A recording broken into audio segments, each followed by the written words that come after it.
Thank you guys for joining me. I appreciate it. I am Kourtney McGhee. I will be moderating the class for you today. The name of our class is Teaching in the 21st Century. I'm going to get the slideshow up here. And we are focusing today on our learning environments and the diversity that we are facing as educators and professionals. And so, with the increasing advance in technology and the more diverse learners that we face, we are trying to keep our teaching skills in line with what's happening in our classroom environment.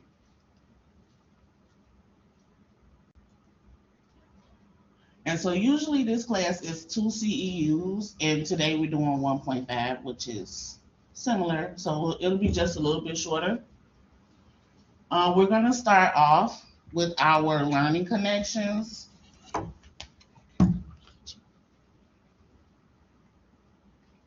One second. So again, my name is Kourtney McGhee. I am an adjunct here at Triton College. I work in the barber department and also cosmetology. I have been an adjunct and working in higher education since 2005.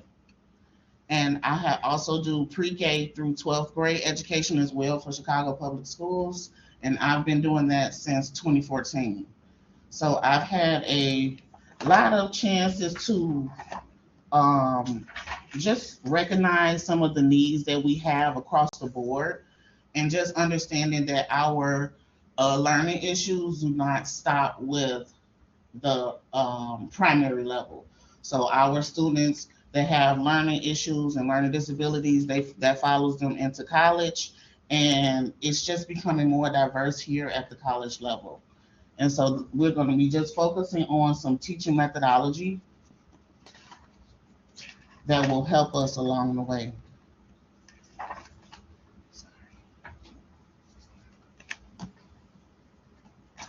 So to start off, we're going to start on with our learning connection. As technology advances, just looking for a little sheet I had here. As technology advances, teachers continue to diversify their content delivery methods. And so the content delivery methods are the way a teacher presents their learning objectives, their lessons, their activities, and any other course materials that they want to share with their class. And so the way a teacher presents information can affect a scholar's ability to achieve a learning connection. And a learning connection is achieved when a scholar can correlate their course objectives to practical, professional, and real life scenarios. And so that's when we know it's kind of like when they have that aha moment.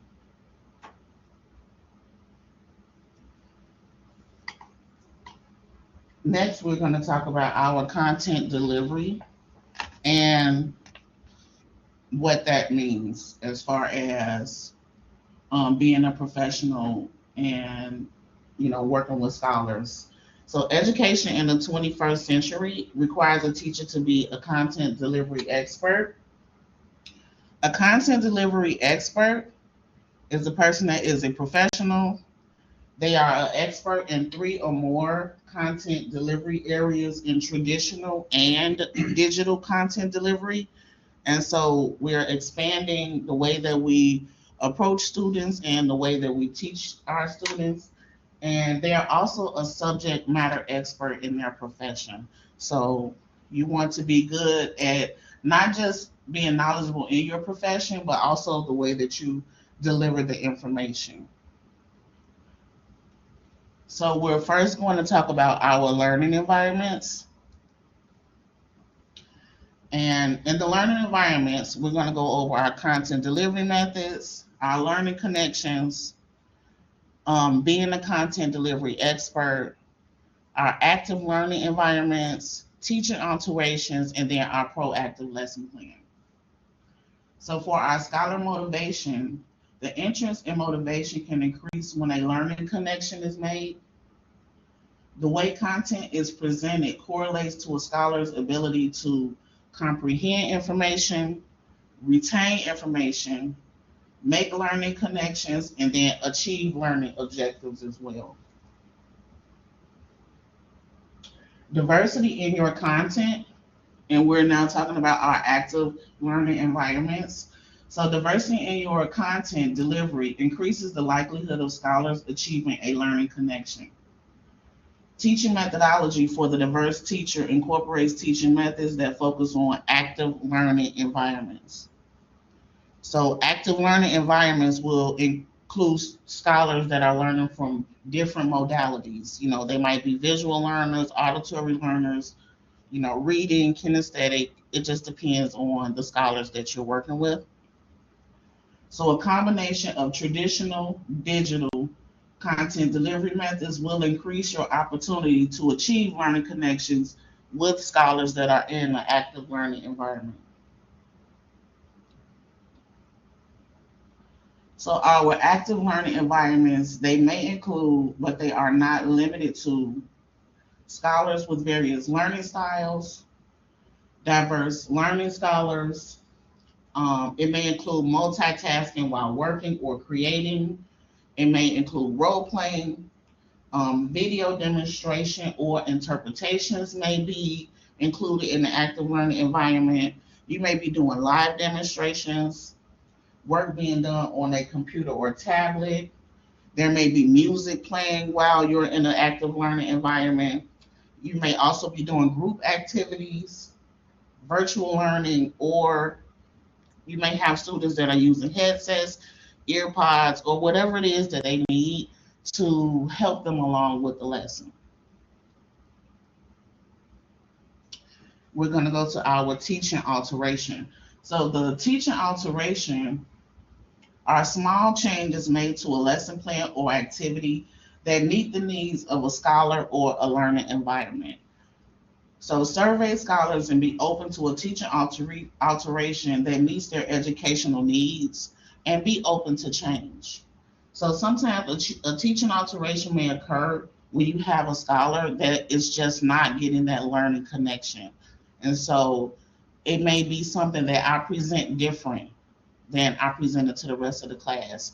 Maybe, everybody else learned when I did the lecture, but I have some students that really need to have a visual or they need to have a hands-on. So that might be something that I'm adding to the lesson to make sure that I'm meeting the needs of every scholar that I have. That proactive lesson plan. So the way scholars learn should be or could be a guide for how you teach. You want to embrace the learning diversity in an active learning environment and prepare a proactive lesson plan. So a proactive lesson plan is pre-planned lessons and activities that include a combination of content delivery methods for a group of scholars in an active learning environment. So that proactive lesson plan may include 2 or 3 different ways to present the information.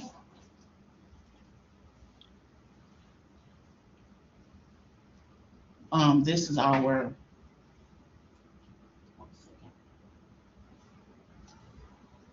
we're just going to do a quick review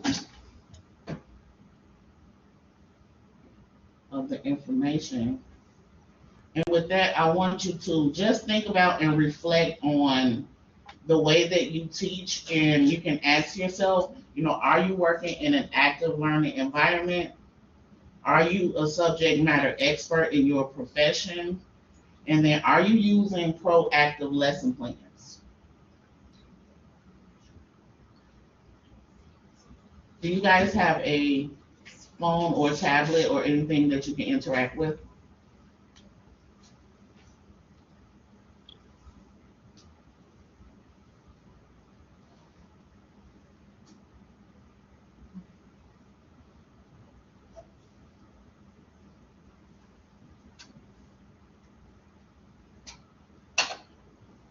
If you go to the Kahoot.it, it will, there you go, somebody got in quick.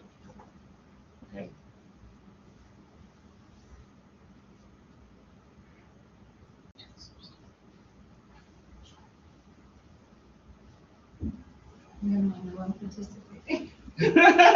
Well, we got to give him a chance to like it. Give me 1 minute. I'm Yes, slow. That's okay.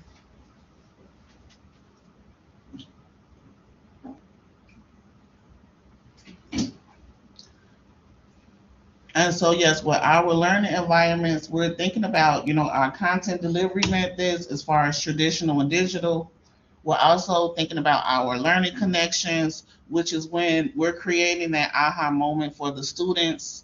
We're thinking about being content delivery experts, which is basically being an expert in three or more traditional and three or more digital content delivery areas.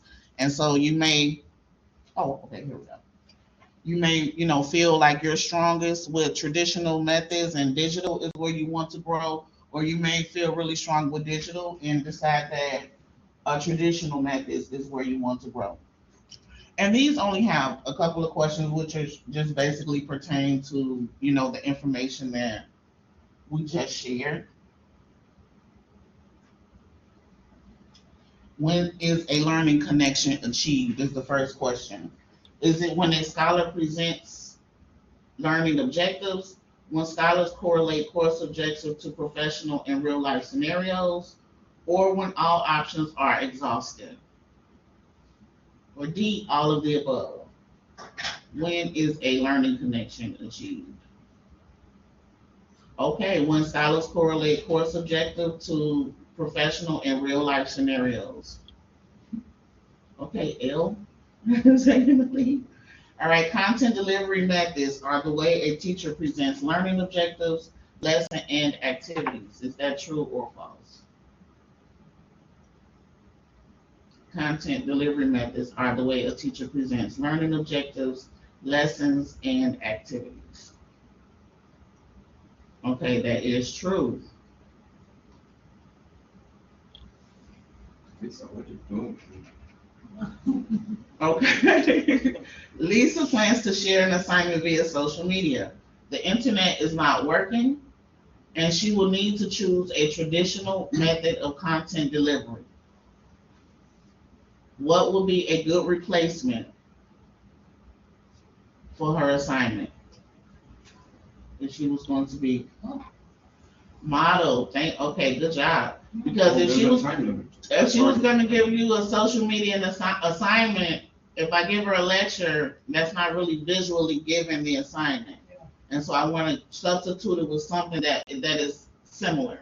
Oh, it's 15 seconds to answer. 405. A content delivery expert is an expert in at least two content delivery methods. Is that true or false?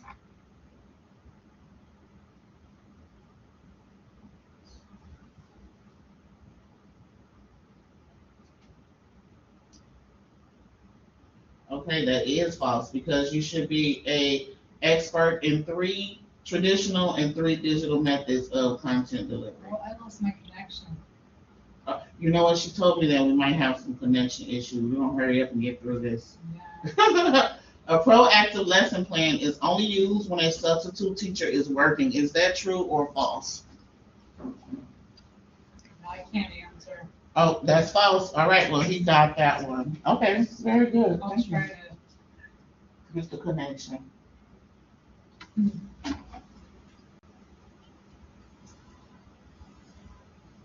Okay, AK, you got that one. I'm not sure who I'm on a AK. roll. I'm not sure who Already, I know, this isn't points. fair. I can't do it. Okay. Yeah, I don't know. if I can get back in there. Okay, so we're going to go into our educational content delivery methods. Under traditional content delivery methods, we have our lecture, demonstration, discussion, model, photo, and our sketch.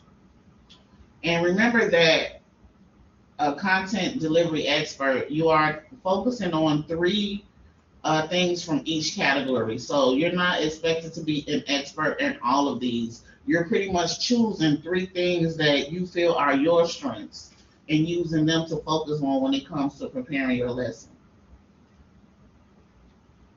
The lecture.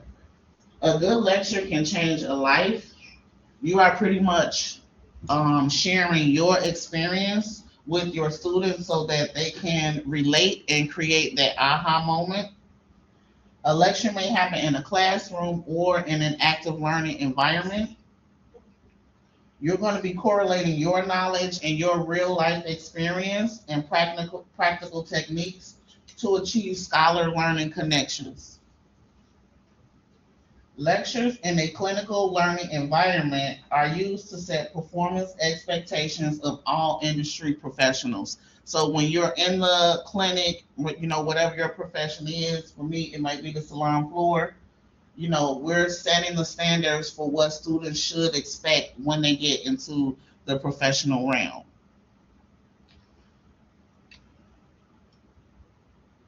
So you're going to be using your experience to create a connection. Our demonstrations, live or in person, live or in person, will help the student understand, physically the physicalities of completing the assignment. So whether it's a hairstyle, whether it is a project or whatever it is, the demonstration, it allows the student to understand that the expected results are achievable. So this can be done. And sometimes when I go to class, I'll start with a demonstration. If I'm going to be doing a demonstration and I want to have one, I'm going to show up to that class with the model. And so when I arrive, I'm already arriving with the finished product. So the student knows what it should look like when they're done. And so that is the good thing about the demonstration. You can play upbeat music to keep your scholars engaged during the demonstration. You can have a handout or a product to analyze, something that holds their interest and keeps their interest.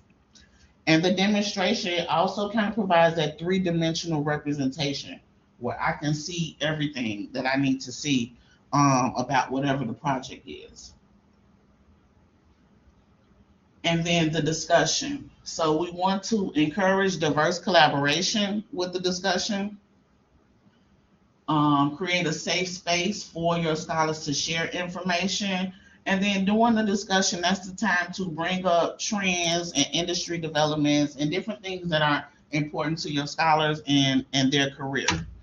And so you want to also get the scholars used to collaborating so that when they get to the professional environment, they don't feel uncomfortable by asking someone, what do you think about this?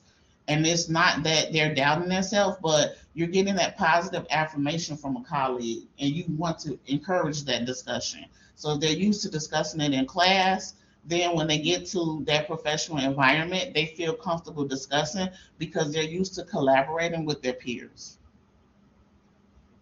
With the model, allow scholars to view learning objectives from the beginning to end. I often tell my students to begin with the end in mind.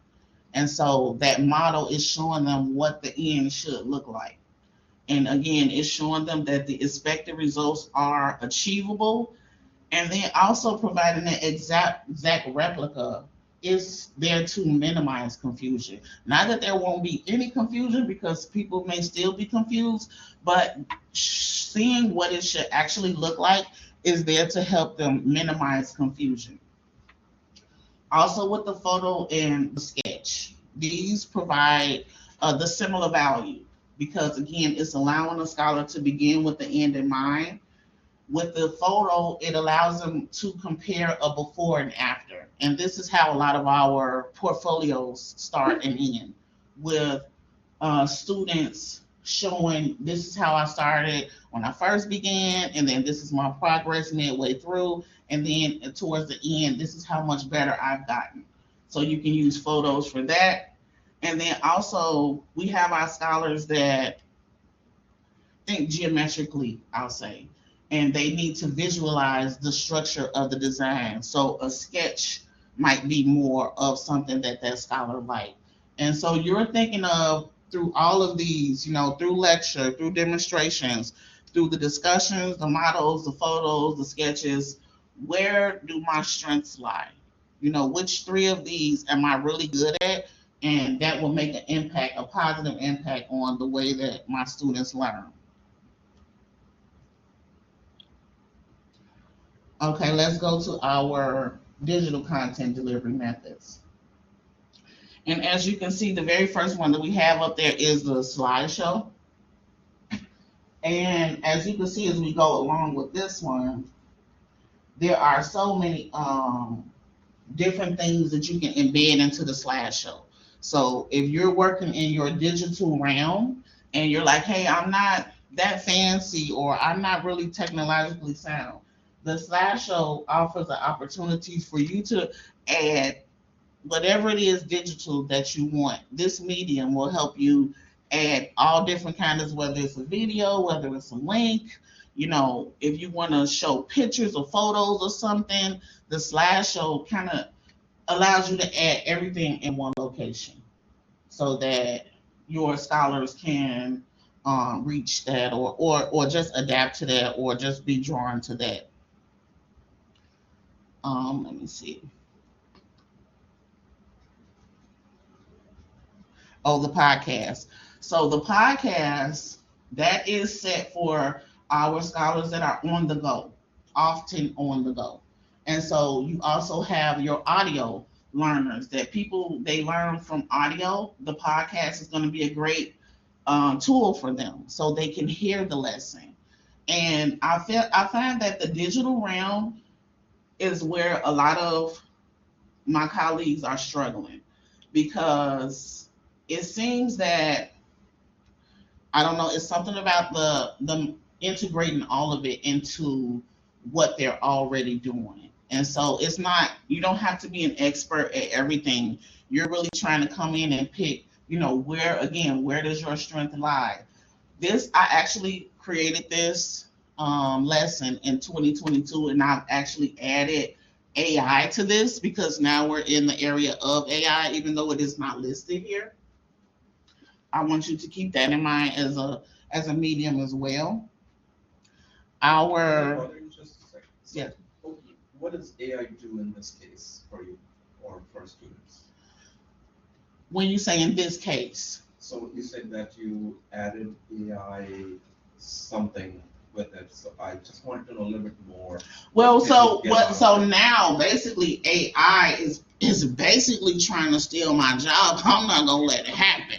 Okay, you see me up here. I'm gonna become the AI. Okay, so this is where we are. That's where we are with this.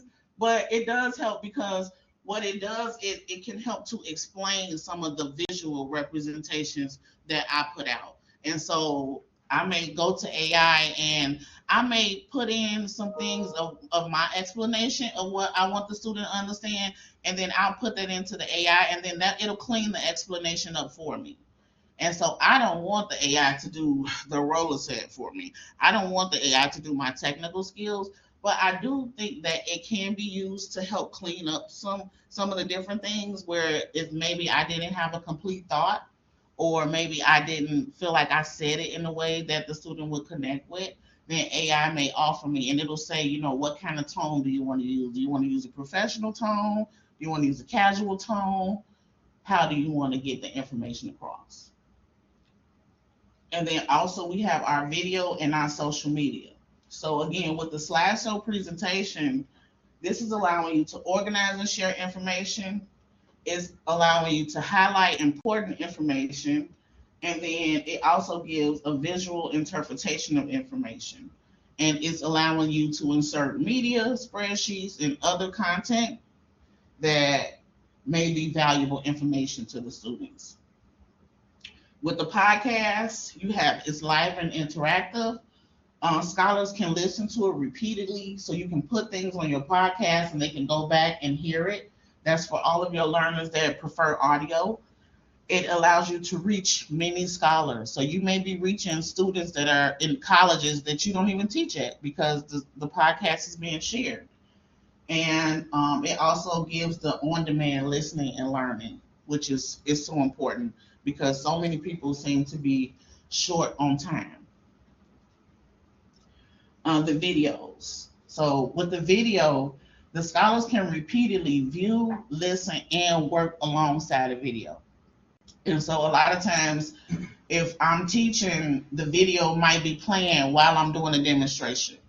And so this is given 2 or 3 different ways for the scholar to see it. So you have the hands-on presentation happening.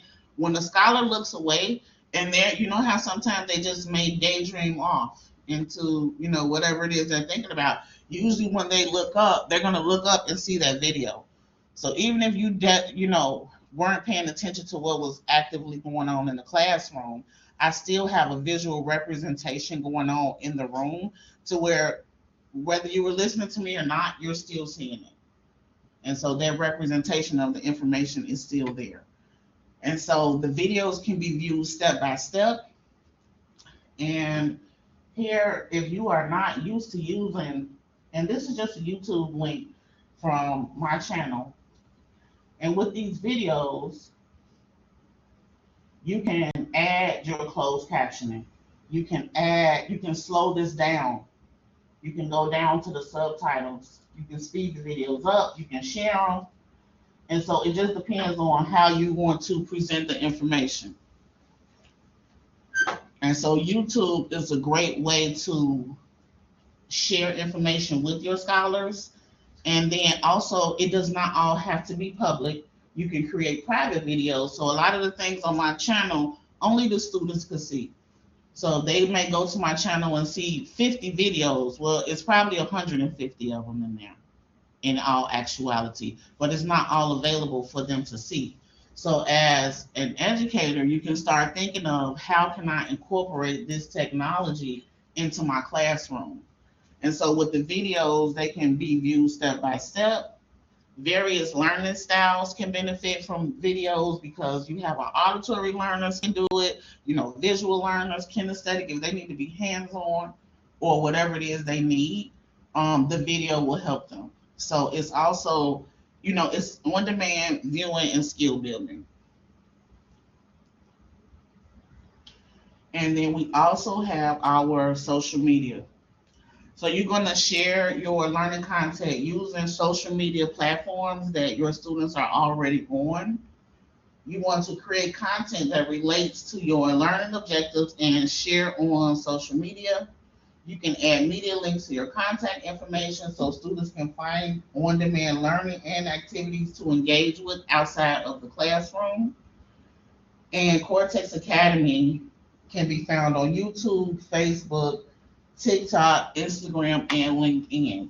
And for the most part, it's just about finding the students on platforms that they are already on and not trying to create a new space for them because they are already there. Right now, you all often hear people saying, my goal is to meet the students where they are. But then when it comes to meeting the students where they are, they're really scared to actually go there. And so I have, I speak with teachers that they're either on one side or they're on the other. So if they're really, really strong and traditional, then digital is kind of where they struggle. And so I have newer teachers where digital learning has always been a part of their life. But when it comes to doing a lecture, they just back out. They don't want to do that part of it. And so it's all a part of the learning experience for our scholars. And so we're just trying to find the best ways to do that. Okay, so here we are at another reflection. And you can ask yourself, how many traditional content delivery methods are you an expert at? How many digital content deliveries are you an expert at? And then, before we go to the self-reflection, I have a question for you. yes. In your digital on the area where you mentioned that you also use I believe generative AI, and you don't want generative AI to take Yes. your job and so on. Yes. You share with the students that this is my technical part of what I'm demonstrating or facilitating with you, and this part of it is actually generative AI to enhance your learning, or you don't share that with them? Well, with these lessons, I haven't actually put any AI in them. But what I was sharing with you is that when it comes to the with the digital side of learning and teaching, that I've added AI as one on the list. So we had our slideshow, our podcast, our video, our social media, and I'm mentioning to you that now AI is a huge part of what's happening in our classrooms. And so what I usually do is try to figure out how can I incorporate the newer technology into my classroom, because running from technology is not going to help anybody. We pretty much find that there is nowhere to run. You have to pretty much embrace what's happening with the students, because we now are at a generation where they're given an iPad at like birth. They got the iPad at the baby shower. They weren't even here yet. And so we have to be open to incorporating this technology into just into our normal way of operating. It has to be just second nature. And so you don't have to, I mean, if I do have AI, I will always post that I have AI. So I don't think it's like a big a deal as sometimes we think it is. I think once you get over to that side, the students, see, this is the thing. They don't need to be told it's AI. They recognize. They know from the very beginning. When it comes up, if it's AI, the students already know. So it's the staff that we're trying to prepare, because I feel like sometimes my colleagues are in shock when they're like, asked to do something on the digital side, incorporate this. Or a lot of them they run from the YouTube. And so you're going to be using YouTube as your friend, as an accessory to you. Because if you see something wrong, it doesn't have to be the best video. It could be something that's completely done wrong. And that's what students are learning in school. You're either going to learn the right way to do it, or you're going to learn the wrong way to do it. And so some of those videos that are wrong are your teachable moments for you to come and show the student, hey, let me show you what can happen if you do it this way. And then you can have your video that says, this is the correct way to do it. This is what I want you to do. And so now, because I used to have students, oh my God, if you're just gonna put the YouTube on, I could have just did this at home, and sometimes they'll say that. And so now when I put the YouTube on, it's me, and I said it here, and I'm gonna say it when you get home, and all the information is going to be the same. And so you are here. Next, we're going to be talking about staying the course. So you are trying to embrace that technology. If you're using it, you let the students know that you used it, and you let them know how you used it. How did AI help me? Because sometimes you may be able to put your slideshows into the computer and then it pops you out a video. When you can let the students know, hey, these are all my photos, but that creation, that demonstration that was created with AI. So it's nothing that we're trying to run from. It's something that we want to embrace. Stay in the course. So diversity in your content delivery methods will be required as learning environments become increasingly active, diverse, and technological. So again, it's not anything that we can get away from. You want to be willing to make teaching alterations that meet the needs of your scholars and your learning environment. We are keeping a proactive lesson plan that allows you to make adjustments if you need to. So with that proactive lesson plans, that may just be about having a couple extra assignments in your portfolio that you can pull out for those students that just cannot sometimes seem to make that learning connection. Keep proactive lesson plans that allow you to make adjustments if you need to. Your content delivery is a huge part of scholar success. And so again, the way that you are presenting that information is going to be directly affect the way, if the students pick it up or not, if they understand or not. And so you're just being flexible in your approach to helping them understand. Many forms of content delivery have a place in education. So as a teacher, if you are a subject matter expert, which most people at this level are, then you can focus on delivering the content. Focus on being more versatile with delivering the content. You're not trying to make it, too complex where the students can't understand it, but just small things that help. A lot of when you see the slideshow play, you'll see those small videos. Those are just small videos that I created to help the students have a visual representation of whatever it is that we're studying. And so I'm usually working in cosmetology or barbering. So this is why you see haircuts or hair designs or different things like that. But the concept still remains. So are you focusing on content or are you focusing on content delivery? So knowledge and technical skills must work together to keep the scholars engaged. And this is all helping them to stay the course, because the whole important part of it too is helping the scholar stay the course. We want them to actually complete it, actually finish it. And so we don't want to take away from what you've always done. You know, if you've always done lecture and you always did the handout, then we're trying to incorporate that. It's to enhance what you're doing. It's not to take anything away from what you're doing. It's not to change what you're doing. It's just to make it better. And you're thinking, okay, what can I do to add to my lesson plan that is helping more scholars get that aha moment? Because now our students, they learn fast, they learn different, they go to chat GPT for everything. You know, I'm here constantly trying to present why I am better than the chat GPT, and which we all are, because we know that all of that pretty much comes from everything that we're doing. It's like a mimic of what we're doing. Yes. It's a good question. See what you think. You think the lecture delivery system, you think in many years later it'll be obsolete? No. Nobody wants to hear someone get up and lecture for 3 hours.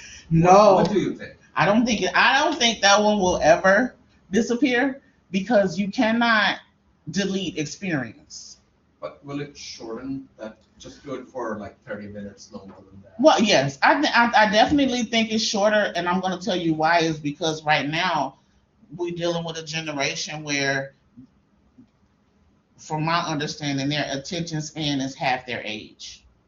And so if I have a 20-year-old sitting in my class or 18-year-old, I got like 8 or 9 minutes to get this information into this kid before I switch it up, do something else, and then have to go back to the information. So I think it's a lot of chunking of information where I can't give them the hour lecture with you guys. I'm hoping that you guys can stay up and you're professionals. And so with them, and I know that they don't have that attention span, it's just not there.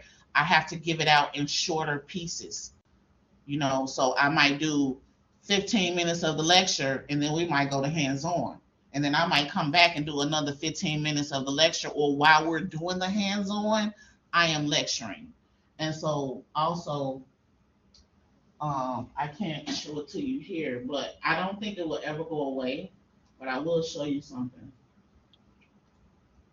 Like right here. So right now, my students, you see this here, they have the Cosmetology Learning Center. These are all my lectures are here. So the lectures won't go away. The way that I present them will. And so because I know the student does not have, I won't say that they don't, but a lot of them have shorter attention spans. If they can find them all here, then they can go back and listen to that lecture anytime. So I'm delivering it, the way I deliver the lecture is different. It's not that I'm not sharing the information with them, but my delivery has completely changed. Whereas I won't stand and deliver it, but I will come here and then they can hear it. For this lesson, we will be going over our soft skills toolbox, talking about our life skills, our professional image, and communicating for success. Yes, I should have been more clear that what I meant was getting up there and in person, Yes. live. Yes, and so that will change. So I still do it live, but I still present it. I put it in a place where they can find it, so that when they have the time or when their mind is open, because it's not always mind open in class. Sometimes they're like doing stuff and I don't know what they're doing. It's like, no. But I do find that they'll go back and listen to it. And then when they have those exams coming up, and when they want to study, it's not like they're rushing me. Now she's ready to tackle me because I didn't get the information. And so, but if I have all of the information listed, So I will put in here lectures, I will put in here hands-on demonstrations, and then I will put in here the study guides. And so that's all listed there for them to find on their own.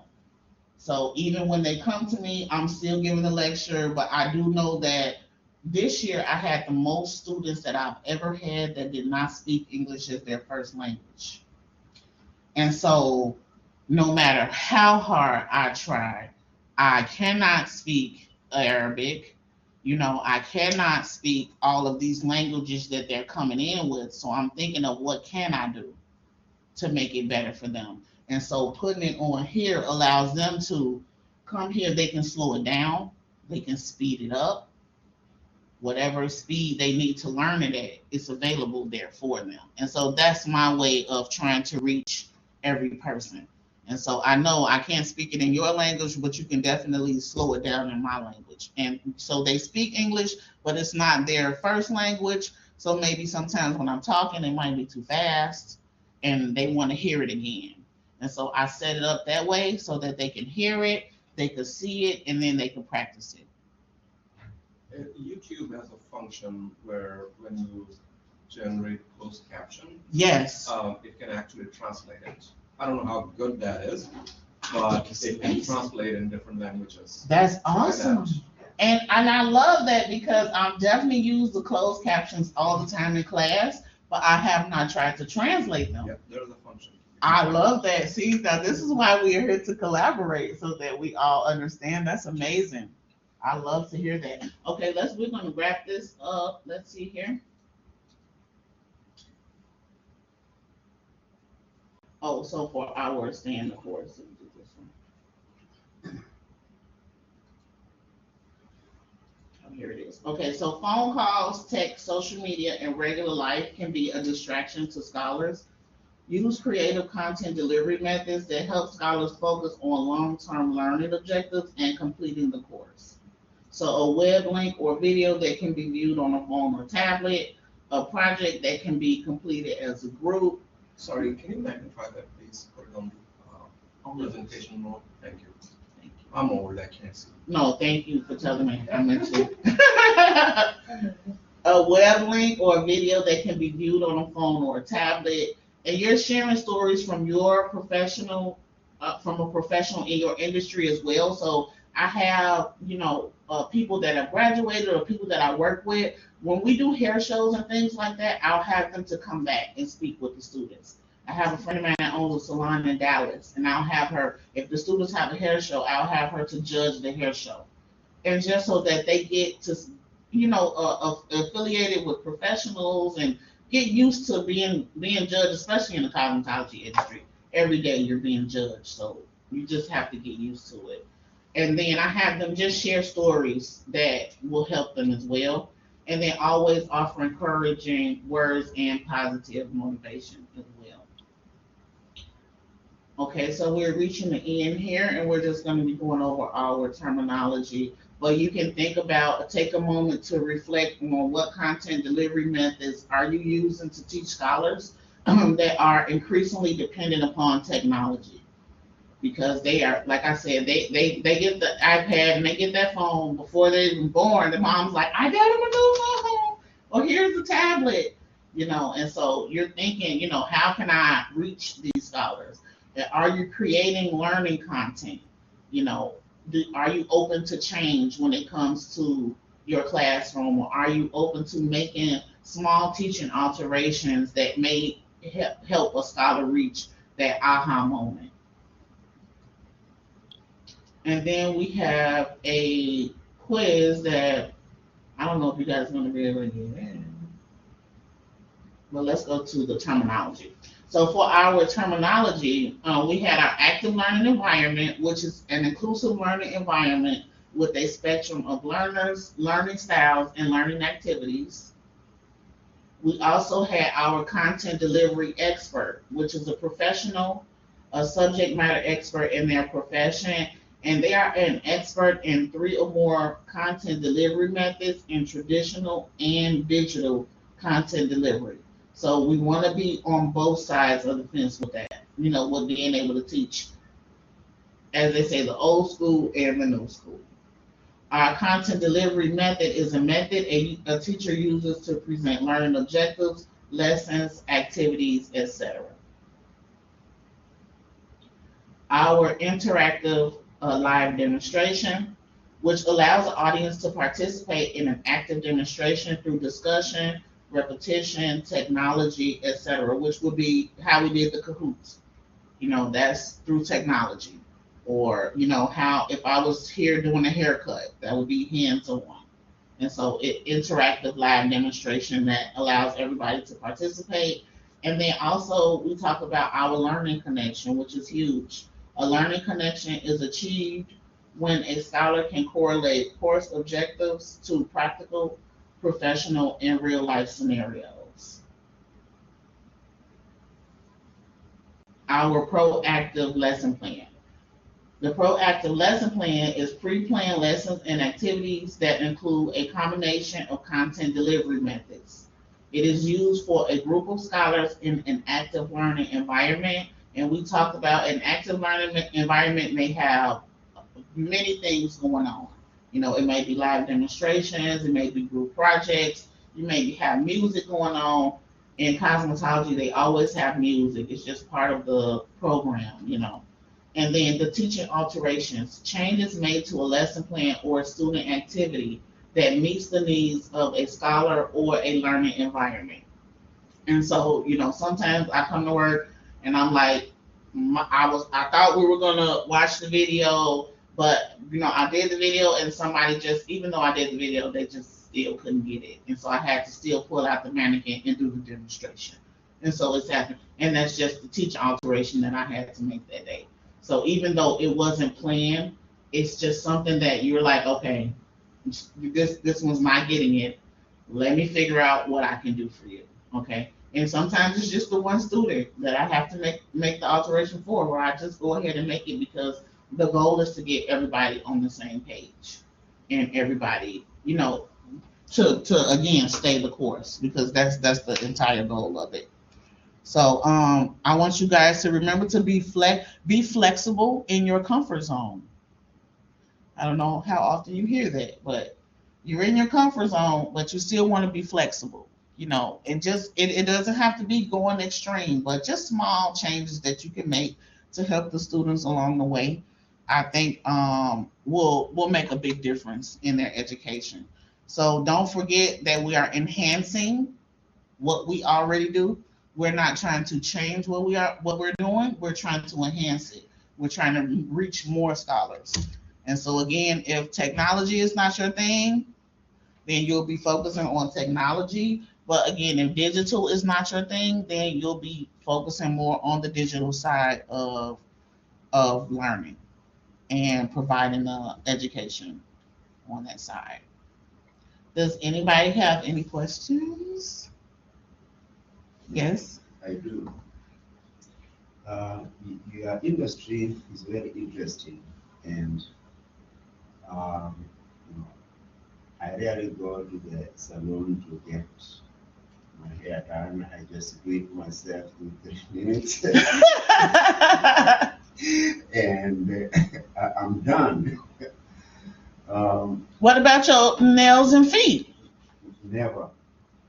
See, and that is, you have, for one thing, Triton offers here. They have one of the best student salons that I have seen in a long time in the school.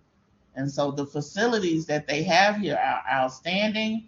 And there is no way I will be coming here all the time and not getting some they would give me a service. I would make sure. Actually, they just have the room next to in the same building where I am.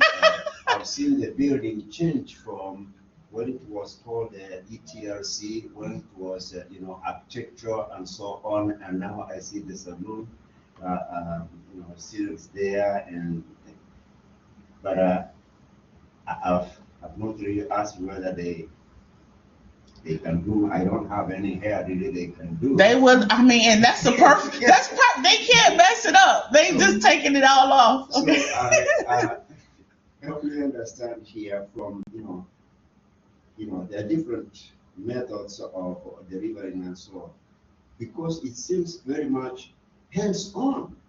You know, really at the end, you know, the product is going to be, you made my hair really good. Yes. So what method the students seem to, want to engage in more, because their client is going to say, you know, if you did a good job, or here you didn't do good. Which method, from the response feedback of the students, which method do they seem to uh, fall into or like to get more into? Well, I will tell you that, even though a lot of it is hands-on in this industry, we say that the hands-on part is only 20% of the service, and the 80% is going to be the communication. And so, how I treat the client, how I speak with them, the service that I provide while I'm servicing them, and so it's the way I put it to my students is that you always want to be providing that exceptional guest experience. And so with us, it's about the experience. So I can cut your hair, but that's only 20% of the service. It's 80% communication, it's 20% technical. And so the way that I approach that consultation when it comes to what it is that you want and our pre-service, so I'm gonna kind of speak to you about what it is that you want. I want to know about your life and your routine so that I can provide a service that you can actually live with. And so then I'll also do the post service where they prescribe. And so they have to prescribe different. So whether they're prescribing a service or they're prescribing a product, they might say, hey, I noticed that you had a lot of dandruff. You may need to come back for a couple of medicated shampoo treatments so that we can get rid of that dandruff. I might recommend peppermint shampoo for you. I might think that, okay, maybe you need to have a moisturizing conditioner. So it's really about that 80% technical. So the doing the hair in this industry only represents 20% of the business. And so you still need that 80%. You really need that lecture. You really need that discussion, because us having that discussion in the classroom is going to help you when you get to the salon and you need to discuss some things with your client about services that they need.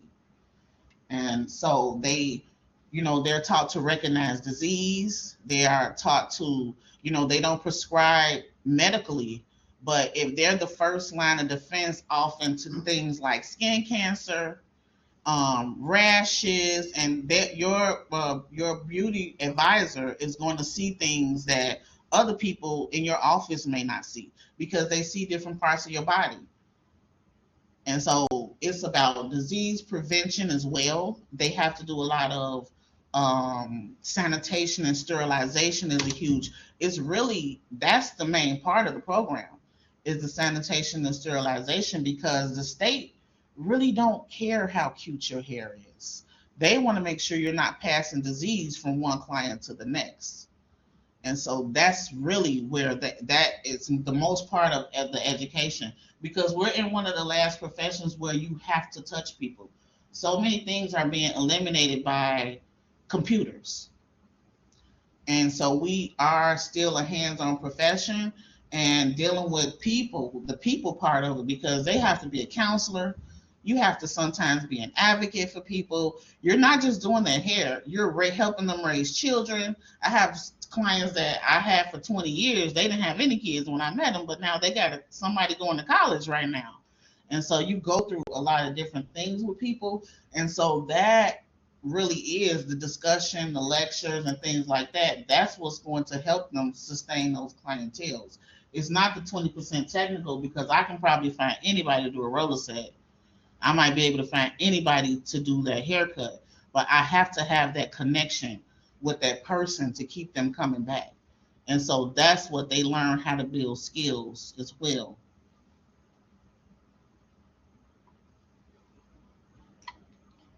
Anybody else have a question? You were asking as we were going along. Okay. Thank you so much. Thank you. I appreciate you guys. I do have she left you guys some surveys, but I brought a certificate for you. So I'm going to put your names on it. Mhm. Let's do it. I like so. Right? So I'm going to put your names on it. I appreciate you guys for coming. Thank you. Thank you so much. Well, then you quickly come tell her your name. The certificate, stand. It's interesting. I hope you guys learned something to take back with you to share. Let me turn off the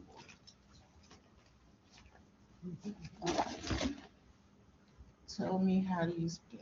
John, John. Mhm. I'll spell for you the last name.